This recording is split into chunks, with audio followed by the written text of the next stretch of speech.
ద్వితీయోపదేశకాండము 32వ అధ్యాయము. ఆకాశమండలమా చెవియొగ్గుము, నేను మాటలాడుదును, భూమండలమా నా నోటి మాట వినుము. నా ఉపదేశము వానవలె కురియును, నా వాక్యము మంచు వలెను, లేత గడ్డి మీద పడు చినుకు వలెను, పచ్చిక మీద కురియు వర్షము వలెను ఉండును.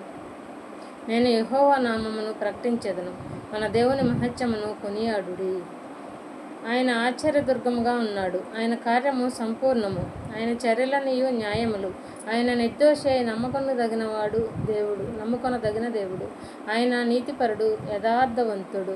వారు తమ్ము చెరుపుకొనిరి, ఆయన పుత్రులు కారు. వారు కలంకులు, మూర్ఖత గల వక్రవంశము, బుద్ధులేని అవివేక జనమా, ఇట్లు యెహోవాకు ప్రతీకారము చేయుదురా? ఆయన నిన్ను సృష్టించిన తండ్రి కాడా? ఆయనే నిన్ను పుట్టించి స్థాపించెను. పూర్వదినములను జ్ఞాపకము చేసుకొనుము, తరతరముల సంవత్సరములను తలంచుకొనుము. నీ తండ్రిని అడుగుము, అతడు నీకు తెలుపును. నీ పెద్దలను అడుగుము, వారు నీతో చెప్పుదురు. మహోన్నతుడు జనములకు వారి స్వాస్థ్యములను విభాగించినప్పుడు, నరజాతులను ప్రత్యేకించినప్పుడు, ఇశ్రాయేలీయుల లెక్కను బట్టి ప్రజలకు సరిహద్దులను నియమించెను. యెహోవా వంతు ఆయన జనమే, ఆయన స్వాస్థ్య భాగము యాకోబే. అరణ్య ప్రదేశములోను, భీకర ధ్వని గల పాడైన ఎడారిలోను వాని కనుగొని ఆవరించి పరామర్శించి తన కనుపాపను వలె వానిని కాపాడెను. పక్షిరాజు తన గూడు రేపి తన పిల్లలపైని అల్లాడుచు రెక్కలు చాపుకొని వాటిని పట్టుకొని తన రెక్కల మీద వాటిని మోయినట్లు యెహోవా వానిని నడిపించెను. యెహోవా మాత్రము వానిని నడిపించెను. అన్యుల యొక్క దేవుళ్ళలో ఏ దేవుడును ఆయనతో కూడా ఉండలేదు. భూమి యొక్క ఉన్నత స్థలముల మీద వానిని ఎక్కించెను.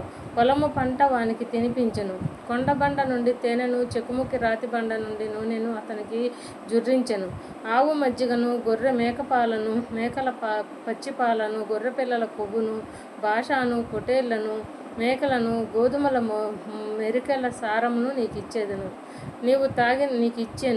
నీవు త్రాగిన మద్యము, ద్రాక్షాల రసము. యెషూరూను కొవ్వినవాడై కాలు జాడించెను. నీవు కొవ్వి బలిసి మందుడవైతివి. వాడు తన్ను పుట్టించిన దేవుని విడిచెను, తన రక్షణ శైలము తృణీకరించెను. వారు అన్యుల దేవతల చేత ఆయనకు రోషము పుట్టించిరి, హేయ కృత్యముల చేత ఆయనను కోపింపజేసిరి. వారు దేవత్వము లేని దయ్యములకు, తామెరుగని దేవతలకు, కొత్తగా పుట్టిన దేవతలకు, తమ పితరులు భయపడని దేవతలకు బలి అర్పించిరి. నిన్ను పుట్టించిన ఆశ్రయదుర్గమును విసర్జించితివి. నిన్ను కనిన దేవుని మరచితివి. యెహోవా దానిని చూచెను, తన కుమారుల మీదను కుమార్తెల మీదను క్రోధపడెను, వారిని అసహ్యించుకొనెను. ఆయన ఇట్లను కొనెను, నేను వారికి విముఖుడనై వారి కడపటి స్థితి ఏమగునో చూచెదను. వారు మూర్ఖచిత్తము గలవారు, విశ్వాసము లేని పిల్లలు. వారు దైవము కాని దాని వలన నాకు రోషము పుట్టించిరి, తమ వ్యర్థ ప్రవర్తన వలన నాకు ఆగ్రహము పుట్టించిరి. కాబట్టి జనము కాని వారి వలన వారికి రోషము పుట్టింతును, అవివేక జనము వలన వారికి కోపము పుట్టింతును. నా కోపాగ్ని రగులుకొనును, పాతాళాగాధము వరకు అది దహించును. అది భూమిని దాని పంటను కాల్చును, పర్వతముల పునాదులను రవలబెట్టును. వారికి ఆపదలను విస్తరింపజేసేదను, వారి మీద నా బాణములన్నిటి మీద వేసేదను. వారు కరువు చేత క్షీణించెదరు, మంట చేత, క్రూరమైన హత్య చేతను హరించిపోవుదురు. బురదలో ప్రాకు పాముల విషమును, మృగముల కోరలను వారి మీదకి రప్పించెదను. బయట ఖడ్గమును, లోపల భయమును, వనలు, కన్నెలను, శిశువులను, నెరసిన తల వెంట్రుకలు గల వారిని నశింపజేయును. వారిని దూరమునకు చెదరగొట్టెదను, వారి పేరు మనుష్యులలో లేకుండా చేసేదననుకొందును. వారి విరోధులు నిజము గ్రహింపుకుందురేమో, ఇదంతయు యెహోవా చేసినది కాదు, మా బలము చేత వారిని గెలిచితిమి అని వారు అనుకొందురేమో. విరోధి గర్వం నాకు భయపడి చెదరగొట్టలేదు. వారు ఆలోచన లేని జనము, వారిలో వివేచన లేదు. వారు జ్ఞానము తెచ్చుకొని దీని తలపోసి తమ కడవరి స్థితి యోచించుట మేలు. తమ ఆశ్రయదుర్గము వారిని అమ్మివేయవలెనని ఎడల, యెహోవా వారిని అప్పగింపని ఎడల, ఒక్కడు ఎట్లు 1000 మందిని తరుమును, ఇద్దరు ఎట్లు 10,000 మందిని పారద్రోలును. వారి ఆశ్రయదుర్గము మన ఆశ్రయదుర్గము వంటిది కాదు. ఇందుకు మన శత్రువులే తీర్పరులు. వారి ద్రాక్షావల్లి సొదొమ ద్రాక్షావల్లి, అది గొమొర్రా పొలములలో పుట్టినది. వారి ద్రాక్ష పండ్లు పిచ్చి ద్రాక్ష పండ్లు, వాటి గెలలు చేదైనవి. వారి ద్రాక్షారసము క్రూర సర్పముల విషము, నాగుపాముల క్రూర విషము. ఇది నా యొద్ద మరుగున పడి ఉండలేదా? నా నిధులలో ముద్రింపబడి ఉండలేదా? వారు కాలు జారు కాలమున పగ తీర్చుటయు ప్రతిఫలమిచ్చుటయు నావే. వారి ఆపద్దినము సమీపించును, వారి గతి త్వరగా వచ్చును. వారికి ఆధారము లేకపోవును, నిర్బంధింపబడిన వాడును స్వతంత్రుడును లేకపోవును. యెహోవా చూచును, తన సేవకులను గూర్చి సంతాపపడును. నిజముగా తన ప్రజలకు తీర్పు చేయును.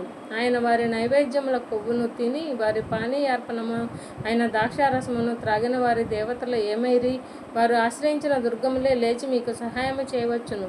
వారు మీకు శరణము కానీయుడు అని చెప్పును. ఇదిగో నేనే దేవుడను, నేను తప్ప వేరొక దేవుడు లేడు. మృతి నొందించువాడను బ్రతికించువాడను నేనే, గాయపరచువాడను స్వస్థపరచువాడను నేనే. నా చేతిలో నుండి విడిపించువాడెవడనూ లేడు.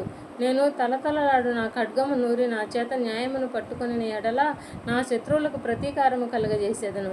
నన్ను ద్వేషించు వారికి ప్రతిఫలం ఇచ్చేదను. రక్తము చేత నా బాణములను మత్తిల్ల చేసేదను. చంపబడిన వారి రక్తమును చెరపట్టిన వారి రక్తమును శత్రువులలో వీరుల తలలను నా ఖడ్గము భక్షించుచు నేను ఆకాశము తట్టు నా హస్తమెత్తి నా శాశ్వత జీవము తోడని ప్రమాణము చేయుచున్నాను. జనములారా, ఆయన ప్రజలతో కూడా ఆనందించుడి. హతులైన తన సేవకులను బట్టి ఆయన ప్రతిదండన చేయును, తన విరోధులకు ప్రతీకారము చేయును. తన దేశము నిమిత్తమును తన ప్రజల నిమిత్తమును ప్రాయశ్చిత్తము చేయును. మోషేయు నూను కుమారుడైన యెహోషువయు ఈ కీర్తన మాటలన్నీ ప్రజలకు వినిపించిరి. మరియు మోషే ఈ మాటలన్నీ ఇశ్రాయేలీయులందరితో చెప్పి చాలించి మరలా వారితో ఇట్లనెను: మీతో సాక్ష్యముగా నేడు నేను పలికిన మాటలన్నిటినీ మీ మనస్సులలో పెట్టుకొని మీ సంతతి వారు ఈ ధర్మశాస్త్ర వాక్యములన్నిటినీ అనుసరించి నడుచుకొనవలెనని వారికి ఆజ్ఞాపించవలెను. ఇది మీకు నిరర్ధకమైన మాట కాదు, ఇది మీకు జీవమే. మరియు మీరు స్వాధీనపరచుకొనుటకు యోర్దానును దాటబోచున్న దేశంలో దీనిని బట్టి మీరు దీర్ఘాయుష్మంతులగుదురు. ఆ దినమున యెహోవా మోషేతో ఇట్లనెను: యెరికో ఎదుటనున్న మోయాబు దేశమందు అబారీమను ఈ పర్వతము అనగా నెబో కొండ ఎక్కి నేను ఇశ్రాయేలీయులకు స్వాస్థ్యముగా ఇచ్చుకున్న కనాను దేశమును చూచి నీ సహోదరుడైన అహరోను హోరును కొండ మీద మృతి పొంది తన స్వజనుల యొద్దకు చేరినట్లు నీవు ఎక్కబోచున్న కొండ మీద మృతి పొంది నీ స్వజనుల యొద్దకు చేరుదువు. ఏలి అనగా మీరు సీను అరణ్యంలో కాదేషు మెరీబా నేల యొద్ద ఇశ్రాయేలీయుల మధ్యనున్న నన్ను పరిశుద్ధపరచక ఇశ్రాయేలీయుల మధ్యను నా మీద తిరుగుబాటు చేసితిరి.